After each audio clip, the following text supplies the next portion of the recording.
This episode contains mention of domestic abuse, child abuse, and assault. If any of these three things are triggering for you, please know that in the show notes we have linked resources to places where you can seek help. If you or someone you know and love is in a domestic violence situation, please know that you can seek help and that help is out there. Resources have been included in the show notes to some national organizations, and if those are not options that you really feel right now that you can go with, might I recommend something like Talkspace? They're not sponsoring this episode or anything, but I do want to recommend them as an option for a place to seek help. If you are in a dangerous situation, please turn off this episode and make sure that you are safe. Above all else, that is the most important thing to me and the entire team here at RedWing. Stay safe, heroes, and fly high.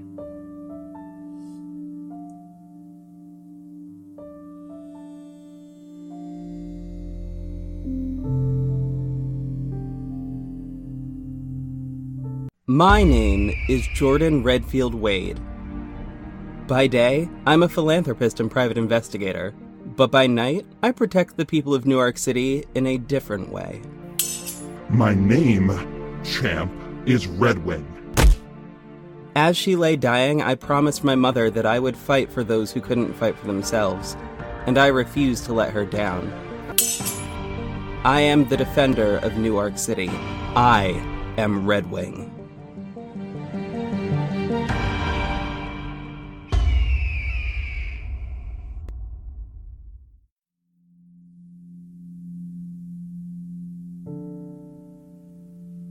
Having filled in Joe the night before, I felt a smidge more confident about the day when I woke up. I checked with Jared to see if Dean was on duty, and I found out that he was. I took the subway from my apartment. The early September sun and gentle breeze combined for almost perfect weather, like the calm before a Category 2 tropical storm. I was dressed casually, in black jeans and a red waistcoat, with black pinstripes over top of a Fatally Yours band t-shirt. Sitting on the subway car, I looked around and watched the inhabitants. A Latina businesswoman in her mid-30s wearing a white pantsuit smiled as she looked into her phone, seeing what I imagined was a text from her parents, telling her how proud they were of her. A 5-year-old boy who was missing one or two of his front teeth, and his sister, wearing pigtails and pink overalls, danced and laughed around the rail, playing a game of their own invention. While their parents looked on, the husband with his arm around his wife, both wearing looks of deep tenderness and pride. Across from them, 3 people sat hand in hand, smiling at the children playing. One looked to be male to me, one looked female, and the third, I didn't feel comfortable guessing what their gender was, but I did know that all 3 of them looked happy, in love, and contented. On the other end of the car, a few young people of varying colors were practicing acrobatic feats, cheering each other on. Near the youth, an elderly Jewish man and his wife sat hand in hand, smiling at the youthful exuberance of the young people. Judging by the looks on their faces, they were remembering back to their own youth when they had met on this very train almost 45 years ago. And now, today, they were on their way to visit their grandkids and have a picnic at the same park that I was going to. As I watched the people, I thought about my problems, but I found that I was smiling. No matter how crazy life gets, no matter how much danger exists in this world at night, the inhabitants of Newark City love each other. For every ignorant criminal, there were 500 good and wonderful people with open hearts and open minds. And that's why I fight for this city. That's what I'm fighting for. I'm fighting to keep our hearts open, to keep our hearts hoping, to keep appreciating the beauty of this city, the beauty of the world. There is something magical in this subway car, something magical on this train. There's something magical about this city, and it makes me proud to be able to call myself a citizen of New Ark City. I am proud to be a guardian for these people, even if they don't know that I am that guardian. I placed my hand over my birthmark, realizing that this is what my parents had stood for, and I knew that they would sacrifice everything to keep it safe. And at the end of the day, so would I. I smiled as I reached my stop. I dropped $150 into the hat of the young performers, who took one look at the note and shouted a thank you at me. I gave them a polite little wave with my hand. I let the Jewish couple get off the train before me. I nodded respectfully at them, and I made my way to the escalator. From the platform, I could hear the music of a brilliant cello player.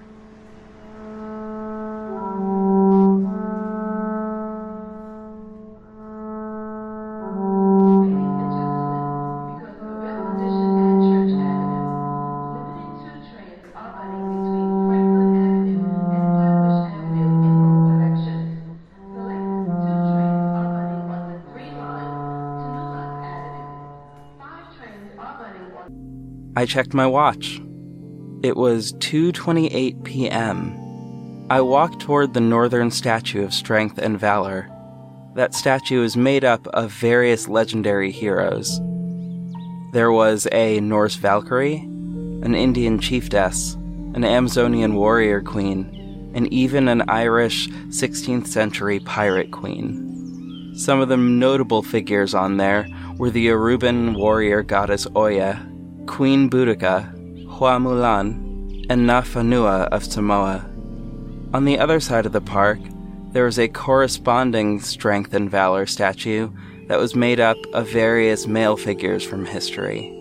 When I was growing up, and we would visit these two statues, they told us that while the rest of the country was bickering over whether women and black people should be even allowed to vote, we were honoring the great mosaic of America. I know my great-grandparents were instrumental in this, and that they served as an example for the rest of the country. Both sets of statues made me feel proud of my heritage on all sides. This freedom is also what I stand for, but it also showed people who were willing to fight in the name of freedom. But the part that I liked most is that there are two sets of iron statues, smaller ones, in front of the main statues. This pair of statues is of a young boy and a young girl, no more than 7 years old, looking up at each of these pairs of legendary heroes. Though they are only carved from iron, you can tell that the look in their eyes is that of hope. These smaller iron statues in front of the other statues were looking at the heroes of the past, absorbing their messages, and taking in their strength. It reminded me that we are to be examples to the young people around us. I had to remember that there were probably children out there who looked up to RedWing, and because of that, I could not let them down. I owed it to each and every one of them to make sure that I did not let them down. While I was standing next to the statue of the children looking on at the heroes, I heard a gentle cough from behind me.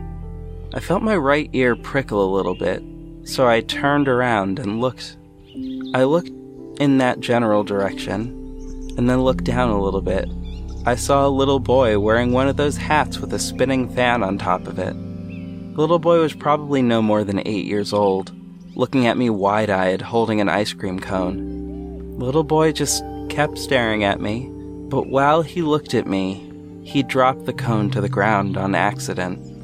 I looked around to see if anybody was nearby, like a parent. I didn't see anyone, but it looked like the boy was about to cry.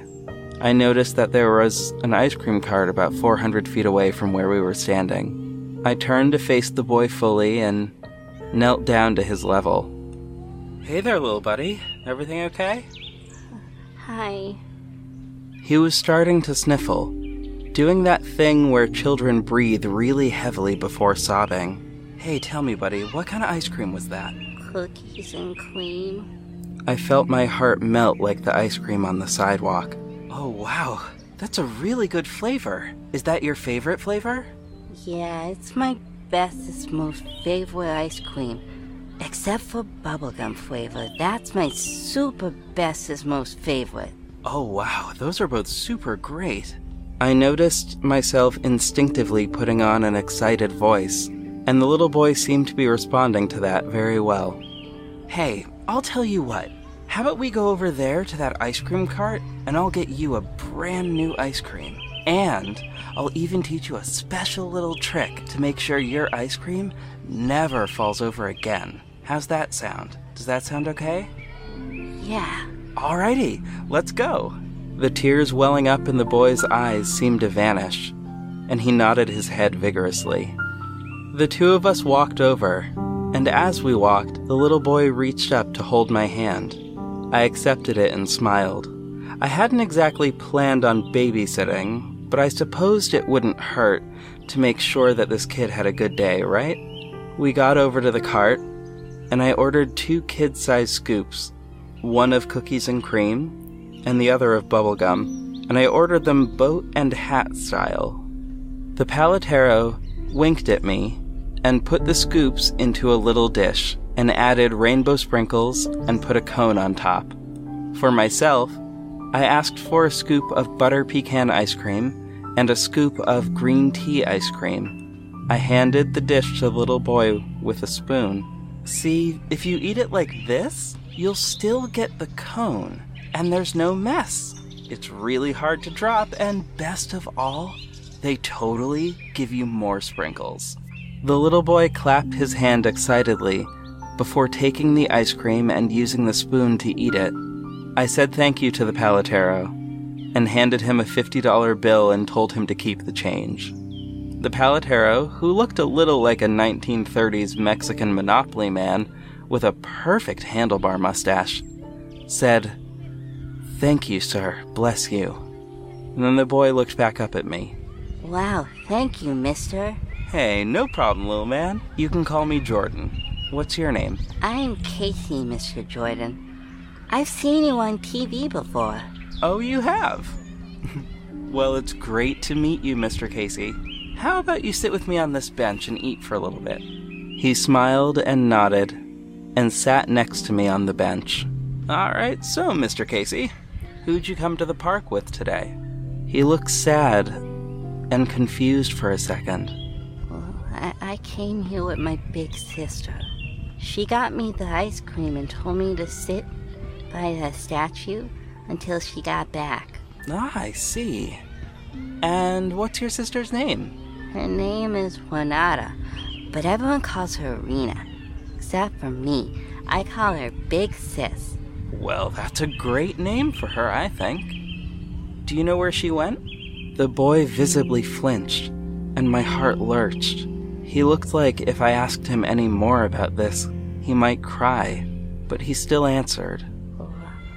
I don't know. She was with her boyfriend, and she wouldn't tell me where they were going. Ah, well, all right. How about you stay with me, and I'll keep you company until she gets back, okay? We can go to the duck pond right over there and feed the ducklings. How does that sound? That sounds okay, I guess. But I'm not supposed to go anywhere with strangers. Ah, you know what? That's very true, and I'm so glad you know that. That's a very important rule, and it's there to keep you safe. So I'll tell you what, Mr. Casey, we won't go any farther than that statue right over there. And when we're all done with the ice cream, I'll tell you all about the people in the statue. How's that sound? Okay. Okay, that sounds good. Okay. All right, great. He smiled a big smile. I looked after Casey for almost an hour. There was a cart with stuffed animals on it nearby, and I got him a giant green stuffed unicorn. He hugged it tightly as I told him the story of Hua Mulan. I told him about the ancient Amazons, and I made up a story about a little boy who saw the statues and grew up to be a superhero.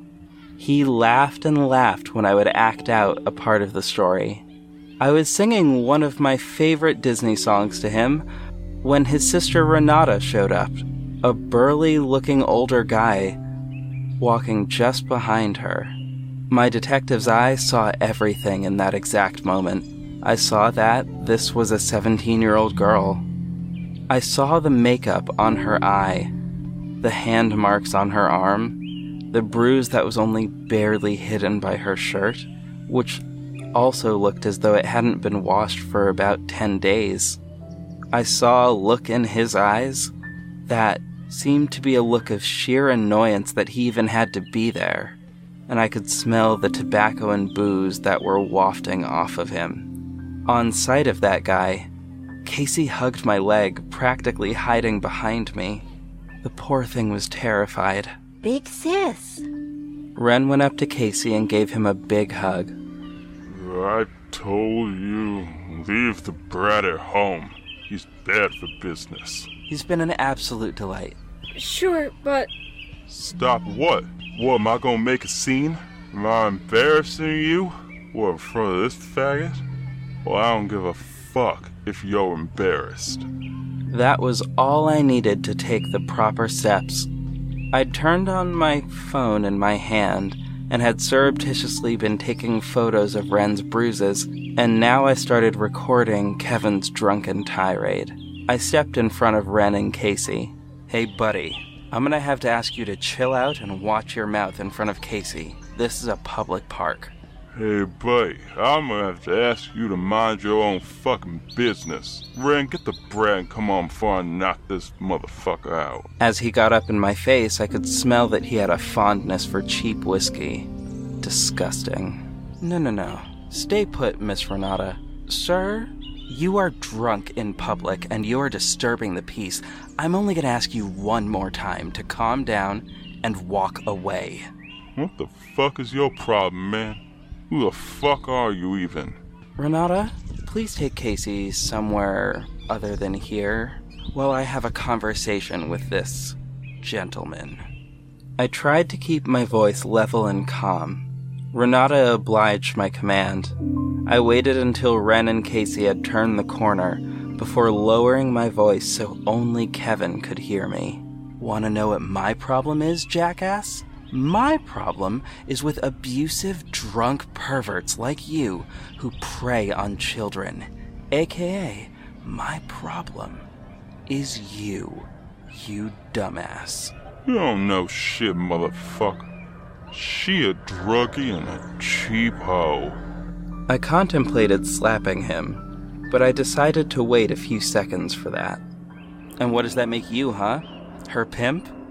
I'm not surprised the only action you could ever get is with some underage girl who had absolutely no other choice. You sick pervert. I'm gonna enjoy watching you go to prison, you bastard. He tried to punch me in the face, but I caught his hand, twisted it, and drove my fist into his solar plexus. He buckled in half, unable to breathe. I grabbed his other wrist and pulled them both behind his back together. I pulled out the handcuffs I always kept on me in my tiny camera bag for just this occasion. I cuffed his hands behind his back. I pulled out my phone and dialed my old buddy who I knew was in the park securities team. Not your brightest move, was that? Fighting a public figure who also happens to be a former cop and a private detective. Bad move, Kevin. I'm making a citizen's arrest. Park security will be here in about 2 minutes, and then the NACPD will be here, and I will certainly be testifying at your trial to everything that I've witnessed and observed from your behavior. you'll be going to jail for a very, very long time. The cops came and took him away. And when they drove off, Ren and Casey came back over to me. Hey, are you two all right? Ren nodded, and I noticed tears in her eyes. I don't know how to thank you. I held up my hand. Hey, you don't have to thank me. Just promise me that you will, when the time comes, testify in court to all of the injuries. Sure, but where are we supposed to go now? We were living with him, and now we don't have a place to go. Yes, right. Hold on just a moment. I reached into my pocket and sent 2 texts on my phone. I got the reply from both of them in just a few moments. Okay, you should be all set. I don't know if you know me, Miss Renata, but my name is Jordan Redfield Wade. The Redfield Wade Collective has a shelter within a gated apartment complex that is 24/7 monitored by a security guard that I personally trained. I just contacted them and they will be expecting you later today. But I can't afford that. I don't have a job right now. The shelter is free for survivors of domestic abuse. I'll get you new clothes, entirely on me, don't worry about that. You will never have to see that man again. Don't worry, I promise. A caseworker will stop in on Monday and help you find a job and help you get childcare for Casey. Do you have anything that you need from Kevin's place? No, not really. Alrighty then, take this. I put a $100 bill in her hand. Once you're settled in at the shelter, get some groceries for you for the next few days and let the caseworker know what you need and we'll make it happen. She nodded, paused for a second, and then gave me a big hug, tears falling down her face. I hugged her back. All I need you to do is promise me that your only focus right now will be to take care of Casey, okay? I promise. Thank you. Anytime, Renata. Here's my card, and you call me if you need anything, okay? Doesn't matter what time of day or night, I'll be there to help you, I promise. I gave her my card and went over to Casey to give him a big hug. And you, little man, promise me you'll be good to your big sister, okay, Mr. Casey? Can you do that for me? Okay, Mr. Jordan. I promise. Little Casey hugged me back. A few minutes later, as the young lady and her little brother were making their way to the shelter in a cab, I turned to look back at the statues for a moment. I sat on the bench and thought about this city. I thought about what it needed. What it truly needed in that moment was to be saved. All it needed from me was a chance to succeed. Sure, me being alive meant that I could help more people like I just did. Of course. But if everyone in this city woke up tomorrow and found their city had been destroyed, they would never have the chance to improve. I knew what I had to do. I sent a quick text to Tim, who didn't reply, which I thought was weird. So next I called Jared. Jared, hey, listen, I need you to trust me on this one, okay? We need to issue an evacuation order, mandatory, for about 3 hours from now. Jordan, what is this about? We could just... Dad, yes we can, and we have to. I can have Joe broadcast the message, but we cannot tell the mayor. Jordan, that's impossible. We need his authorization to... Dad, I'm serious. He cannot know. He's in on it. Joe will fill you in, I promise. Jared paused, hearing the fear in my voice. Okay, roger that. What is this about? Look, my guess, there are probably a bunch of explosives on the old green line of the subway from the 70s. Enough to level the entire city and kill anyone within the city limits. Send the bomb unit down there ASAP. I think they will be going off... I don't know, if I had to guess, my educated guess would say that they will be detonating about 4 hours from now, around 8:21 on the dot. Why then? 8:21 is the exact time my parents died, 17 years ago today. I hung up the phone, and I dialed Joanna. I started running out of the park and towards my office. Yeah, Jordan. Joe, I think I figured it out. I need you to do a scan under the city, in the old Green Line subway. Is that where he's... Yeah, exactly. I need you to scan and report to your dad how many explosives there are and what kind they are. He's gonna ask you to send out an evac notice due to, I don't know, a harmful gas leak in the subway or something. Okay, I'll send that out. Anything else? Yeah. It's time to assemble the Guardians.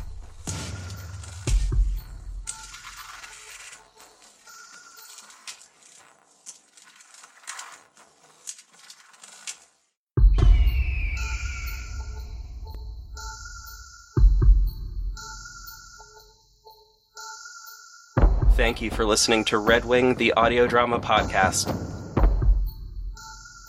RedWing is written, directed, and produced by J.V. Hampton Van Sant. That's me. The cast of RedWing includes J.V. Hampton Van Sant, Amanda Jacobson, Chris Green, Dane Shiner, Simon Weeks, Christine Osimo, Skylar Paring, John Buckley, Brittany Nicholson, Lucy Fitzgerald, Kenyon Lang, Katie Hearn Church, Nathan Foster, Atticus Jackson, Rhett Hall, and Kiara Jeter as Birdkeeper. RedWing's official musician extraordinaire is Nico from We Talk of Dreams. Additional music from Kevin MacLeod. The RedWing logo is designed by J.V. Hampton Van Sant, and official character art is from the fantastic Click Art Studios. We would like to thank the following shows for being inspirations and or being involved in the podcast itself.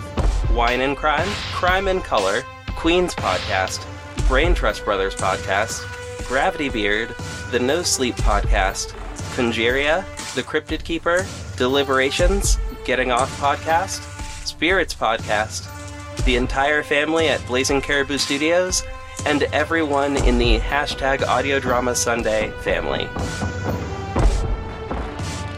If you would like to support the show, buy official RedWing merchandise, or if you just want to stay in touch, all of our links are in the show notes and on our website, redwingpodcast.com.